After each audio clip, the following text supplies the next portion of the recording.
Hello students, स्वागत है आप सभी का एक बार फिर से हमारे इस ऑफिशियल यूट्यूब चैनल में जिसका नाम है एसोल सॉल्यूशन। मैं चंदन कुमार हाजिर हूँ आप सभी के सामने अपनी एक और नई वीडियो के साथ। सो गाइस, आज की इस नई वीडियो में हम बात करेंगे हिस्ट्री के चैप्टर नंबर 1 और वे सभी स्टूडेंट जो एसओएल में पढ़ते हैं, बीए प्रोग्राम फर्स्ट सेमेस्टर के स्टूडेंट हैं, इसके साथ साथ एनसी वेब या फिर वो रेगुलर कॉलेज के भी स्टूडेंट हैं। तो भाई आज की ये नई वीडियो उन सभी स्टूडेंट्स के लिए मोस्ट इम्पॉर्टेंट रहने वाली है, क्योंकि हम बात करेंगे प्राचीन भारत के इतिहास निर्माण में पुरातात्विक स्रोत की क्या भूमिका है।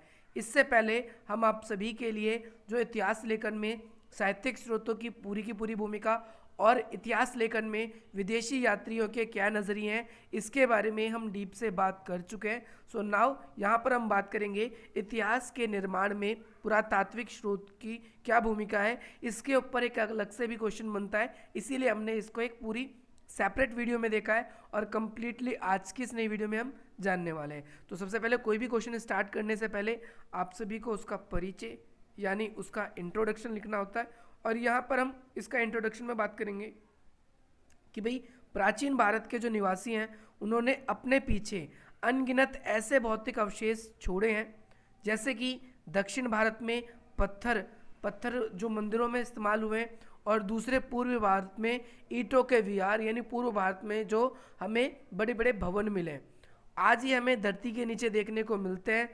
और ये क्या करते हैं, हमें अपने युग का स्मरण कराते हैं, यानी ये अपने युग की हमें जानकारी देते हैं।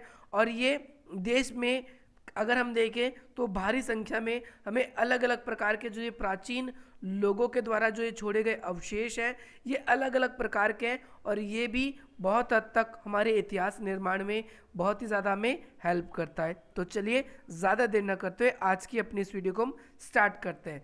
सबसे पहले इन भवनों के अधिकांश अवशेष, अगर हम देखें इन भवनों के अधिकांश जो अवशेष हैं वो देश के अलग अलग स्थानों पर बिखरे हुए हैं।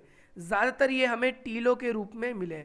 अब आप कहेंगे टीले क्या होते हैं, तो भाई टीले का मतलब यहाँ पर हमने एक्सप्लेन किया है कि टीले जो है धरती की सतह पर कुछ उभरे हुए जो भाग होते हैं उसे टीले कहते हैं, जिसके नीचे पुरानी बस्तियों के कुछ ना कुछ अवशेष हैं। यानी हम ये कहें तो बहुत सारे ऐसे बाढ़ आने से या फिर प्राकृतिक आपदाओं के आने से क्या है, बहुत सारे घर जो है विध्वंस हो चुके हैं, और जिसकी वजह से उसके नीचे जो प्राचीन काल में जो लोग रहते थे उनके कुछ ना कुछ अवशेष अभी बचे हुए हैं। और जैसे जैसे उनकी खोज हो रही है वो अपने समय का हमें इतिहास लगातार बता रहे हैं। अगर हम बात करें टीलों की खुदाई की, तो ये दो तरीके से की जाती है, पहला अनुलंब खुदाई और दूसरा क्षैतिज। तो भाई खुदाई को ही हम उत्खनन भी बोलते हैं, आप लोग ध्यान रखेंगे।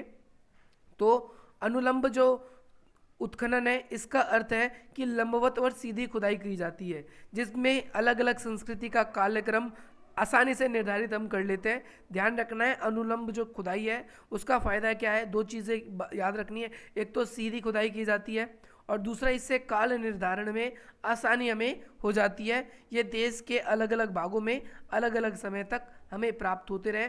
और ये जो खुदाई है वो कुछ सीमित ही जगहों पर की जाती है, क्यों, क्योंकि वो थोड़ी सी खर्चीली भी मानी जाती है। बात करते हैं क्षैतिज खुदाई। तो जो क्षैतिज उत्खनन है ये टीले के वृहत भाग की खुदाई है, और ये हमें स्थल पर क्या रियल में है उस चीज़ का। क्षैतिज का मतलब होता है तिरछा। हम क्या करते हैं, लंबवत यानी डायरेक्टली नीचे खुदाई नहीं करते, सीधी नीचे खुदाई नहीं करते, बल्कि क्षैतिज। जब हमें कोई चीज़ मिलती रहती है तो हम उसके आगे के भाग को निकालने की कोशिश करते हैं, हम उसकी डेप्थ में जाने की कोशिश नहीं करते, हम उसके आगे बढ़ने की कोशिश करते हैं। ऐसा कोई चीज़ यहाँ पर मिली तो लंबवत खुदाई पूरी इसकी नीचे ज़मीन के अंदर खोद के निकाला जाएगा। क्षैतिज खुदाई तो जैसे यहाँ पर कोई चीज़ मिली तो उसके बराबर में ऊपर से इसको पहले उत्खनन किया जाएगा, ऐसे आगे ये खुदाई आगे उत्खनन आगे जो है ये चलती रहेगी। ज़्यादातर स्थानों पर क्या है, अनुलंब खुदाई होने के कारण हमें ज़्यादातर जो अच्छे खासे कालक्रम है, भाई किस टाइम पे क्या चीज़ें मिली, कौन सी सभ्यता जो ज़्यादा धरती के नीचे पाई गई, तो हम ये अनुमान भी लगाते हैं कि शायद वो उससे भी ज़्यादा पुरानी चीज़ थी। लेकिन स्मारकों के बात में ये थोड़ी सी उल्टी हो जाती है। चलिए कोई नहीं, अभी हम धीरे धीरे हम और चीज़ों को भी पढ़ेंगे तो हमें सब चीज़ क्लियर हो जाएगा। तो जो क्षैतिज खुदाई है वो अधिक खर्चीली होने के कारण क्या है कि वो कम होती है, और लंबवत खुदाई ज़्यादातर हम करते हैं। इसके अंदर अगर हम देखेंगे, अब देखेंगे हम अवशेषों के अध्ययन में रेडियो कार्बन यानी कार्बन 14 रेडियोधर्मी रेडियो कार्बन के बारे में बात करेंगे। तो उत्खनन, जैसे किसी भी चीज़ का हम उत्खनन करते हैं, हमें कोई भी भाग अवशेष मिलते हैं तो उसके फलस्वरूप हम उसे उसकी भौतिक अवशेष को विभिन्न प्रकार से वैज्ञानिक अलग अलग तरीके से उसका परीक्षण करते हैं, और वो जो जांच की जाती है कि भैया ये जो डेड बॉडी मिली है, कोई हड्डी मिली है, ये कितने साल पुरानी है, हमें कैसे पता चलता है। आप सीआईडी के बारे में सुना होगा आपने, या कोई भी इन्वेस्टिगेशन के बारे में सुना होगा, जिसमें कोई भी अगर किसी को शव मिलता है, लाश मिलता है, तो कैसे पता चल जाता है। तो भाई ये रेडियोधर्मी जो ये काल होता है, रेडियोधर्मी एक पदार्थ होता है जो C14 हमारी हड्डियों में पाया जाता है, और इसी से ही ये हमारे जो शरीर कब मृत हो गया, इसके बाद के जो भौतिक अवशेष है, इसका हमें पता चलता है। अगर हम बात करें रेडियोधर्मी जो एक कार्बन है C14 जिसे हम बोलते हैं, ये क्या है कि ये सभी के सभी हम स्मारकों में देखते हैं, यानी जो भी सजीव चीज़ है, आप सभी को पता है सजीव चीज़ों में ये पाया जाता है, और जिन भी लोगों को दफनाया गया है या जो पेड़ पौधे हैं, अगर वो उस काल के होते हैं या उनके जो पशु वगैरह भी उसके साथ दफनाए गए थे, जैसे कि आप जब मेगालिथिस पीरियड पढ़ोगे, महापाषाण काल पढ़ोगे, तो उसके अंदर आप अलग अलग चीज़ों के बारे में पढ़ोगे, जिसके अंदर आप ये भी देखोगे कि जो रेडियोधर्मी पदार्थ है वो कैसे हमें इतिहास को जानने में मदद करता है कि कोई हड्डी कितने साल पुराने दफनाई गई थी। क्योंकि जब भी कोई सजीव व्यक्ति जीवित होता है, जैसे हम आप जीवित हैं, तो कार्बन 14 आपके शरीर में विद्यमान रहता है, इसकी संख्या घटती नहीं है। लेकिन जैसे ही कोई मर जाता है, ये क्षय होना शुरू हो जाता है, यानी ये धीरे धीरे खत्म होना शुरू हो जाता है। अगर हम देखें तो सभी सजीवों में जो कार्बन 14 है यानी C14 रेडियो कार्बन है, ये 11,136 वर्षों तक पाया जाता है, और मृत्यु के अगले दिन से रोज थोड़ा थोड़ा घटना शुरू हो जाता है, और इतने साल बाद वो पूरी तरीके से अंत हो जाता है। तो इसी प्रकार से अगर हम देखते हैं कि कोई भी डेड बॉडी है, हम उसको इसी तरीके से पता लगा लेते हैं, C14 की मदद से पता लगा लेते हैं कि भैया ये व्यक्ति जो है वो कितने साल पुराना है, ये व्यक्ति कितने साल पहले मृत हुआ था, सो ऑन, इस तरीके की बातें। इसी प्रकार विभिन्न सभ्यताओं और साम्राज्य के काल निर्धारण में इसकी भूमिका होती है। अब हम बात करेंगे सिक्कों। तो कई बार सिक्कों पे आप लोगों के लिए शॉर्ट नोट आ जाता है, कई बार सिर्फ अभिलेखों के ऊपर आ जाता है, तो आप लोग इसको अच्छे तरीके से समझेंगे। सिक्के किस प्रकार इतिहास लेखन में सहायक है, तो सिक्के अनेक प्रकार से इतिहास लेखन में सहायक है। ज़मीन के अंदर हमें बहुत सारे अधिकांश सिक्के जो है ज़्यादातर हमने खोद के निकाले हैं, और इस सिक्कों का अगर हम अध्ययन करते हैं उसे बोलते हैं मुद्रा शास्त्र बोला जाता है। आजकल जो है प्राचीन, जैसे आजकल हम कागज के रूप में सिक्कों का इस्तेमाल, करेंसी का इस्तेमाल करते हैं, पहले ऐसा नहीं था। पहले जो मुद्रा थी वो धातु की ही बनी होती थी, ऐसा नहीं है कि सिर्फ धातु की ही बनी होती थी। तो सिक्के जो थे अलग अलग काल में अलग अलग तरह की चीज़ों से बने होते थे। जैसे पुराने जो सिक्के थे वो तांबे, सोना, चांदी, शीशे, है ना, और इसके अलावा चमड़ा, इन सब की भी सिक्के बने होते थे। तो भाई इन सिक्कों को बनाने के लिए मिट्टी के सांचे होते थे, उनकी कई बड़ी संख्या मिली है, और अधिकांश जो सांचे हैं जिनमें सिक्के को ढाला जाता था, जैसे टकसाल के रूप में आप देख सकते हो, वो कुषाण के सांचे हैं, यानी कुषाण शासक है, उनके शासनकाल के ज़्यादातर हमें जो सांचे हैं मिट्टी के वो मिले हैं, आपको ध्यान रखना है। इसके अलावा जो गुप्त उत्तर काल है, यानी गुप्त के आगे के जो काल है, उसमें ये मिट्टी के सांचे हमें नहीं मिलते। उसके बाद जो टकसाल है वो अलग तरीके से सिक्के बनाए जाने का कार्य था, जिन्हें मेल्ट करके पिघला के जिस तरीके से वो बनाते थे। प्राचीन काल में कोई बैंकिंग प्रणाली नहीं थी, जैसे आज हम अपने घर का जो भी कैश होता है, जो भी निधि होती है हमारे घर की, उसको हम बैंक में जाकर जमा कर देते हैं और वह सेफली रखा होता है। लेकिन पहले ऐसा नहीं था, पहले मिट्टी या कांसे के बर्तन होते थे जिसमें लोग हिफाजत से अपनी करेंसी या अपने सिक्के रखते थे, और जब कभी भी उन पे मुसीबत आती थी तो वो उन मुसीबत में उन सब चीज़ों का इस्तेमाल कर लिया करते थे। आप लोगों को ये याद रखना है, ऐसी निधियों जिसमें ना केवल भारतीय सिक्के हैं बल्कि रोमन साम्राज्य के सिक्के भी शामिल है। ध्यान रखना है, भारतीय जो लोग थे उस समय कैसे सिक्के इस्तेमाल करते थे। तो भारत में जो राजाओं के द्वारा प्रचलित सिक्के थे वो तो थे ही थे, लेकिन अपने व्यापारिक के रूप में वो रोमन साम्राज्य के सिक्के को भी संभाल के रखते थे, क्योंकि उसकी भी उसमें बहुमूल्य कीमत मिल जाती थी। ये सिक्के अधिकतर अगर हम देखेंगे तो कोलकाता, पटना, लखनऊ, दिल्ली, जयपुर, मुंबई, चेन्नई, इन सभी के जो म्यूज़ियम, जो संग्रहालय है, वहाँ पर आप लोगों को मिल जाएगा। दिल्ली में भी नेशनल म्यूज़ियम है, आप सभी जाएंगे, इंडिया गेट के पास में ही है, तो वहाँ पर आप लोग नेशनल म्यूज़ियम में जाकर ये सारी चीज़ें देखना चाहें तो आप लोगों को ये मिल जाएंगी। इसके अलावा भारतीय कुछ सिक्के ऐसे हैं, आप सभी को पता है पाकिस्तान जो है पहले भारत का ही पार्ट था, बांग्लादेश भी भारत का ही पार्ट था, अफगानिस्तान भी, तो भारत के बहुत सारे सिक्के इन क्षेत्रों में भी मिले हैं और यहाँ के जो संग्रहालय हैं वहाँ पर आज भी ये देखने को मिलते हैं। इसके साथ साथ जैसा कि आप सभी को पता है ब्रिटेन ने भारत पर राज किया था, तो भारत के बहुत सारे सिक्के ऐसे हैं जो ब्रिटेन अपने साथ ले गए थे, तो आप लोगों को ये भी याद रखना है।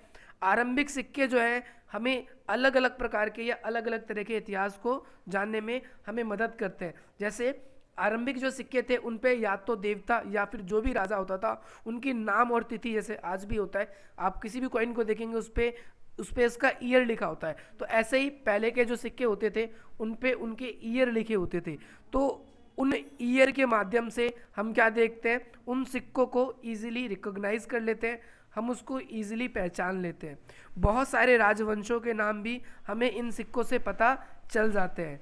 इसके अलावा हम देखें साउथ में, दक्षिण भारत में सिक्के जो है वो ज़्यादातर वस्तुओं को खरीदने के लिए और बेचने के लिए इस्तेमाल होते थे, और जब से इन सिक्कों का आविष्कार हुआ तब से लोगों के बीच में एक तो भुगतान करना, चाहे वो मजदूरों को रहा है चाहे वो व्यापार करना रहा, ये बहुत ही ज़्यादा इजी हो गया। तो आपने ये भी देखा कि सिक्कों के निर्माण से जो भी लोग ऐसे थे जो व्यापार करने में जिन्हें बाधा आती थी या जो जिन्हें पेमेंट करने में बाधा आती थी तो वो ईजी हो गया।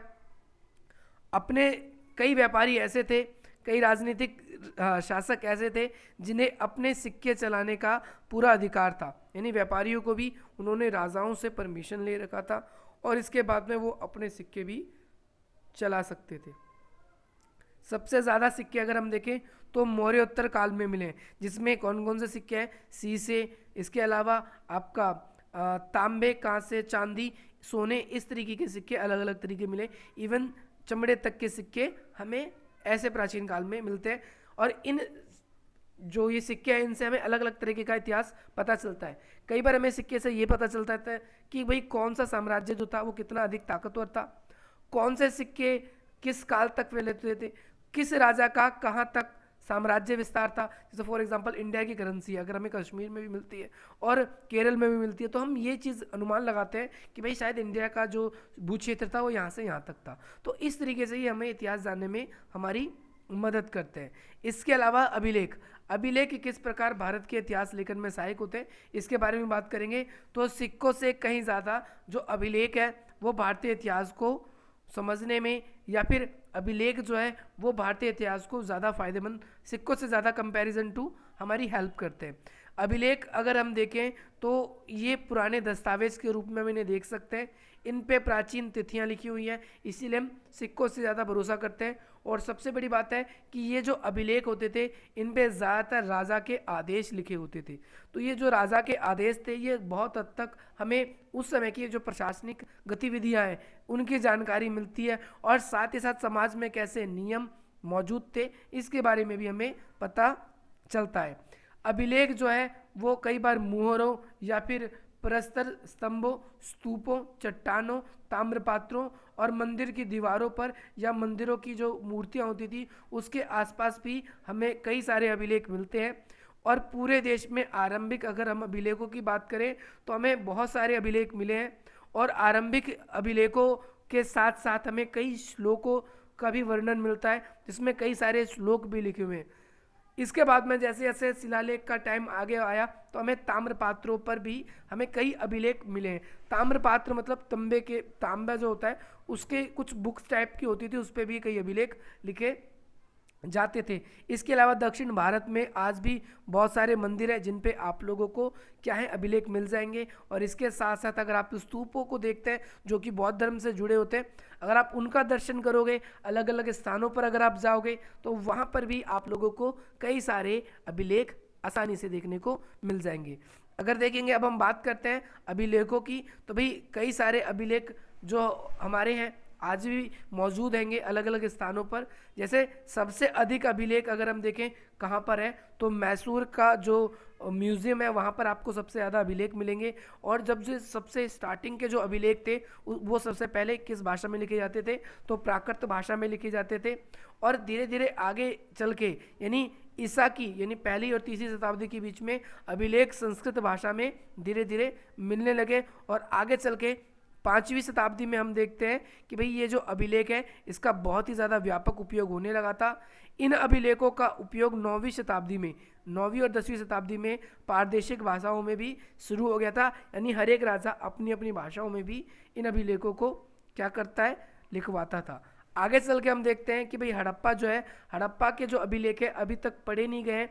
इसी क्यों? क्योंकि वो एक चित्रात्मक लिपि थी जिसकी वजह से हमें हड़प्पा समय की जितने भी इतिहास जानते हैं वो अनुमान या फिर उनके छोड़े गए जो भौतिक अवशेष हैं उनके आधार पर ही हम लगा पाते हैं। अभिलेखों में आप सभी को ध्यान रखना है कि अशोक के जो शिलालेख है वो ब्राह्मणी लिपि में लिखे हैं, और सबसे ज़्यादा अगर किसी राजा ने अभिलेख या शिलालेख लिखवाए हैं तो वो किसने लिखवाए? अशोक ने ही लिखवाए। इसकी संख्या की बात करें तो हम इसकी संख्या 14 है, और ये जो अशोक के जो अभिलेख होते थे वो दाएं से बाएं ओर लिखे जाते थे।